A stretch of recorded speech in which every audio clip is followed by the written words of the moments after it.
apewe sifa. Yusufu alifanana vivyo.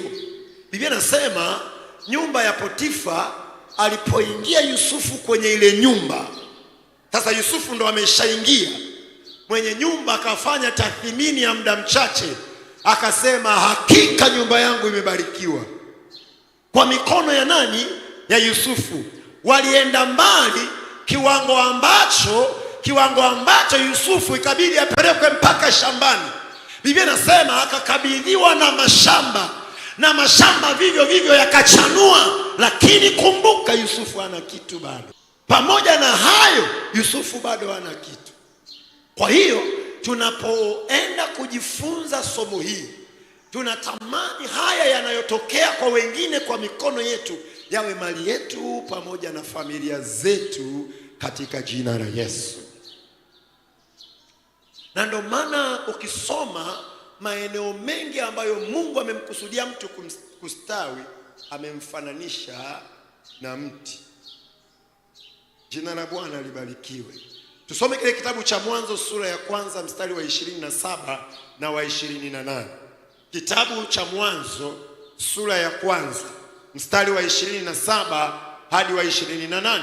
Biblia inasema hivi: Mungu akaumba mtu kwa mfano wake, kwa mfano wa Mungu alimuumba mwanaume na mwanamke aliwaumba. Mungu akawabarikia, Mungu akawaambia, zaeni mkaongezeke, mkaijaze nchi na kuitiisha, mkatawale samaki wa baharini, ndege wa angani, na kila kiumbe chenye uhai kiendacho juu ya nchi.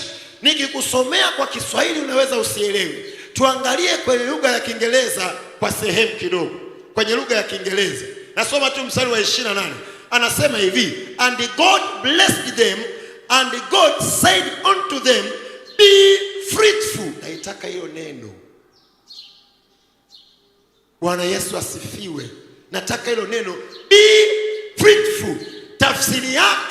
Tafsiri yake kuzaa matunda huku ambako Mungu anakuzungumza, sio tu kuzaa huku anakuzungumza, sio tu kuwa na watoto, hapana, ni kuwa na mfumo wa kustawi. Sio tu kwa kuzaa watoto, no, pamoja na kwamba mtazaa watoto, pamoja na kwamba mtakuwa na kitu fulani, lakini mfumo ninaowapa ni wa kuzaa, mfumo wa matunda, ni mfumo wa mti. Na hapa ndipo palipona asili ya habari ya mwerezi wa Lebanoni. Kitabu kile cha Yohana sura ya 15 na mle mstari wa 16. Ninachokifanya na tafsiri maombi. Kwa hiyo ninachokueleza hapa najaribu kuyatafsiri maombi.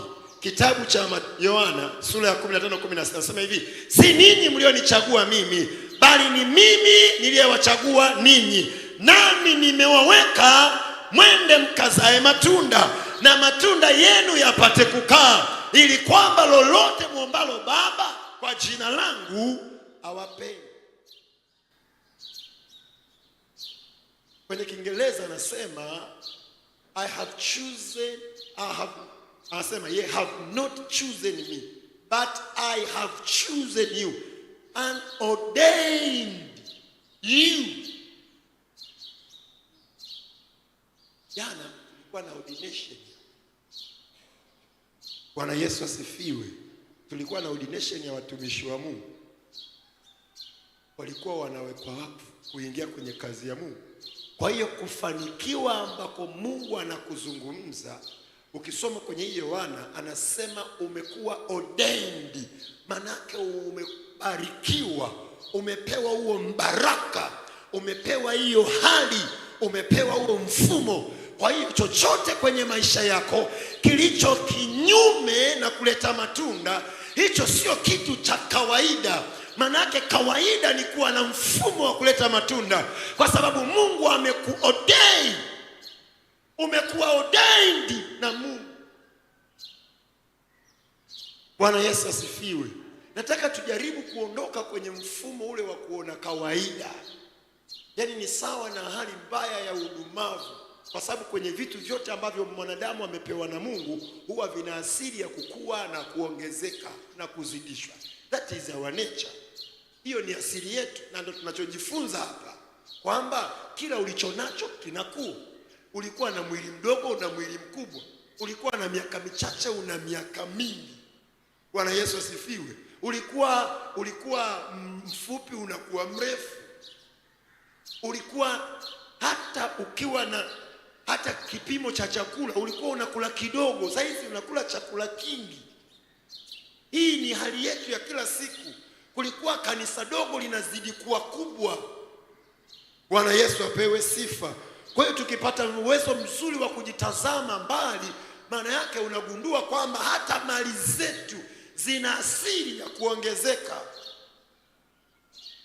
Kwa hiyo kama kuna kitu kimesimama mahali, kuna kitu hakiongezeki mahali, lazima tujue kwamba hiki sio kitu cha kawaida.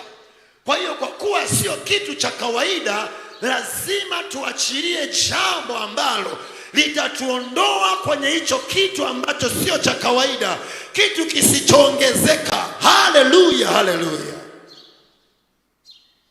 Na vitu vyote vinavyochangia hicho kitu kisiongezeke tutashughulika navyo leo.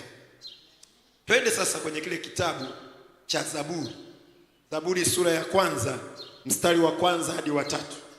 Zaburi ile sura ya kwanza mstari wa kwanza hadi wa 3. Najaribu kufafanua kwamba Mungu ametupa mafanikio kwa mfumo wa ustawi. Ndicho ninachojaribu kukifafanua. Na tunapojifunza vizuri ustawi, tunajifunza kutoka kwenye miti. Na ndio maana kwenye maeneo yote ambayo Mungu ametukusudia kustawi, ametoa mifano ya miti. Kitabu cha Zaburi sura ya kwanza mstari wa kwanza hadi wa 3 nasema, heri mtu yule asiyekwenda katika shauri la wasio haki, wala hakusimama katika njia ya wakosaji, wala hakuketi barazani pa wenye mizaa, bali sheria ya Bwana ndiyo impendezayo, na sheria yake uitafakari mchana na usiku. Naye atakuwa kama mti uliopandwa kando kando ya vijito vya maji, uzaao matunda yake kwa majira yake, wala jani lake halinyauki, na kila alitendalo litafanikiwa. Kwa hiyo hapa kilichoongezeka ni kutafakari habari ya huo mti uliopandwa kando kando ya vijito vya maji. Huo mti unaozaa matunda kwa majira yake. Huo mti ambao jani lake halinyauki. Tafsiri ya ule mti ni kwamba kila alitendalo litafanikiwa. Bwana Yesu apewe sifa. Kwa hiyo kama haya ndiyo maisha yetu, huku ni kustawi. Huku ni kustawi ambao Mungu ametukusudia tuwe nao. Jina la Bwana libarikiwe. Kitabu cha Zaburi sura ya 92. Kitabu cha Zaburi sura ya 92. Nasoma mstari wa 8 hadi wa 15.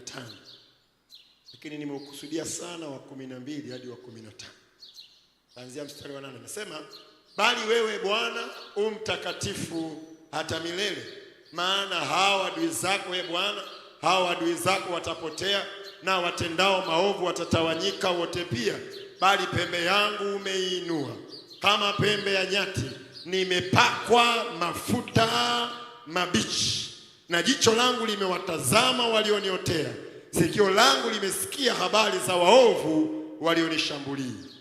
Mwenye haki atastawi kama mtende, atakuwa kama mwerezi wa Lebanoni. Waliopandwa katika nyumba ya Bwana watastawi katika nyua za Mungu wetu. Watazaa matunda hadi wakati wa uzee, watajaa utovu, watakuwa na ubichi. Watangaze ya kuwa Bwana ni mwenye adili, mwamba wangu, ndani yake hamna uzalia. Bwana Yesu asifiwe. Anasema waliopandwa katika nyumba ya Bwana.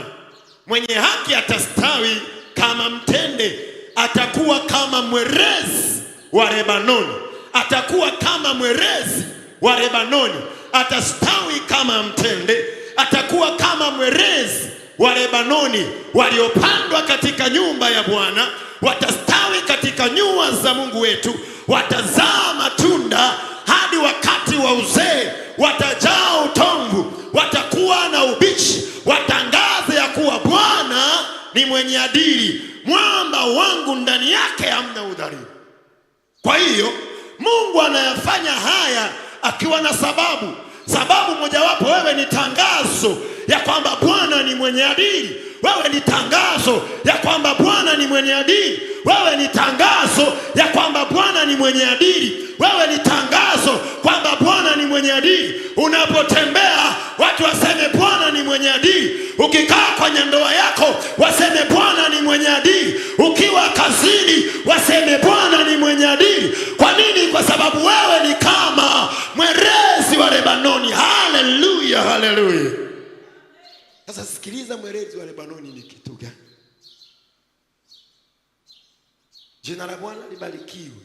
Hapa tunajifunza sasa kwa nini Mungu katika miti aliyoichagua, moja ya mti aliyochagua ni mwerezi wa Lebanoni. Kwa haraka tu, mwerezi wa Lebanoni ni mti ulio kwenye bendera ya nchi ya Lebanoni, ishara ya ustawi wa nchi tangu misingi yake hata milele, ishara ya ustawi wa nchi katika maeneo yote. Mwerezi wa Lebanoni ni mti unaoitwa mfalme wa miti. Amefafanua mtumishi wa Mungu. Biblia imefafanua katika kitabu kile cha Ezekieli sura ya 31 mstari wa 3 mpaka ule wa 9. Ezekieli 31, tunauangalia mti huu una sifa gani. Ezekieli 31, Ezekieli 31 mstari wa 3 hadi wa 9. Biblia inasema hivi, tazama, Mwashuri alikuwa mwerezi katika Lebanoni, wenye matawi mazuri na kifuniko chenye uvuli na kimo kirefu, na kilele chake kilikuwa katikati ya matawi mapana. Maji yalimlisha, vilindi vilimstawisha, mito yake ilipita pande zote za miche yake, naye akapeleka mifereji yake kwa miti yote ya kondeni. Anasema hivi, basi kimo chake kilitukuzwa kuliko miti yote ya kondeni, na vitanzu vyake viliongezeka, matawi yake yakawa marefu, kwa sababu ya maji mengi yalipochipuza. Ndege wote wa angani walifanya viota vyao katika vitanzu vyake, na chini ya matawi yake wanyama wote wa kondeni walizaa watoto wao. Chini ya matawi yake, chini ya matawi ya huyo mti, chini kuna wanyama wanazaa, na juu ndege wote wa angani wana viota vyao. Anasema na chini ya uvuli wake mataifa makuu yote walikaa. Anaendelea anasema, basi hivyo alikuwa mzuri katika ukuu wake, katika urefu wa matawi yake, maana mizizi yake ilikuwa na karibu na maji mengi. Mierezi ya bustani ya Mungu haiweza kumficha.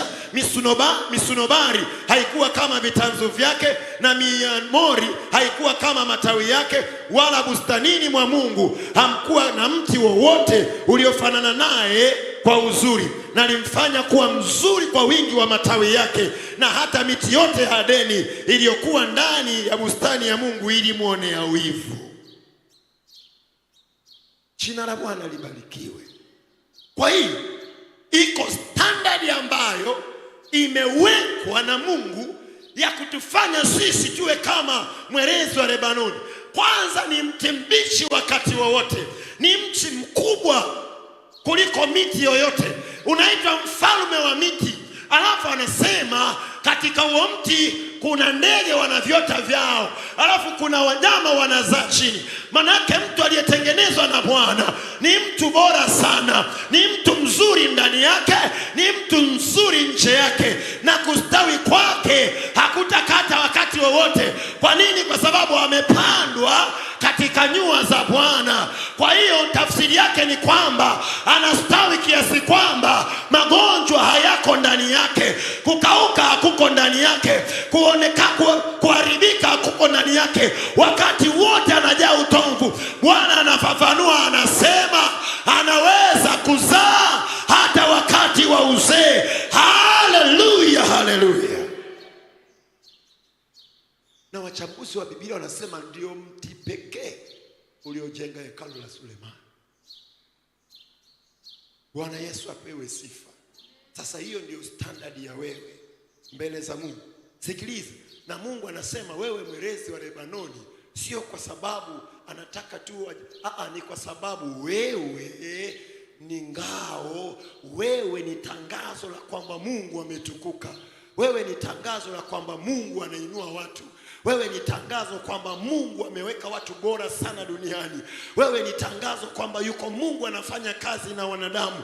Wewe ni tangazo kwamba Mungu anatawala. Wewe ni tangazo kwamba Mungu ana nguvu. Anasema kwenye ile Mathayo anasema hivi, watangaze ya kuwa Bwana ni mwenye haki.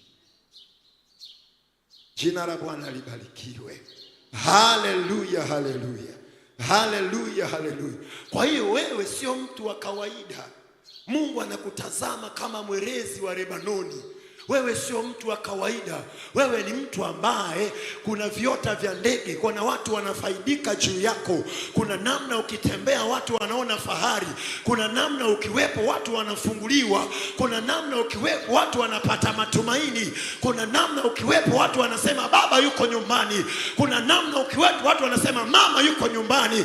Kuna namna ukiwepo wanasema kanisa lina watu kweli kweli. Wewe ukiwepo kuna watu wanasema bila huyu mama, wanasema bila huyu mama, wanasema bila huyu baba. Na yanafanywa hayo kwa sababu wewe ni tangazo la Bwana. Haleluya.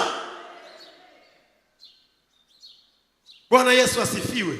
Unajua kuna matangazo yanatoka makubwa sana, yanasema kutakuwa na miujiza mikubwa sana, njoo kuhudhuria hapa, kuna mambo makubwa. Ninakuhakikishia miongoni mwa bango la maana sana ni wewe kabisa, ya kwamba Bwana anainua watu ni wewe, Bwana anabariki watu ni wewe, Bwana anastawisha watu ni wewe. Haleluya, haleluya. Nasi tunamwambia Bwana, kuna tangazo linataka kuharibika hapa kwa sababu biashara inayumba. Bwana njoo urekebishe tangazo lako. Mwambie Bwana, kuna tangazo linataka kuharibika hapa, eti afya inasumbua. Yuko Bwana anarekebisha kwa sababu wewe ni tangazo lake. Haleluya, haleluya.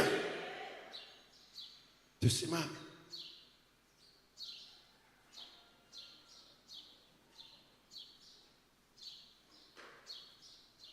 Jina la Bwana libarikiwe. Kwa hiyo kwenye kila eneo ambalo unaona kabisa sifa ya kuwa mwerezi wa Lebanoni inakataa, iko neema ya Mungu itakuja juu yako katika jina la Yesu.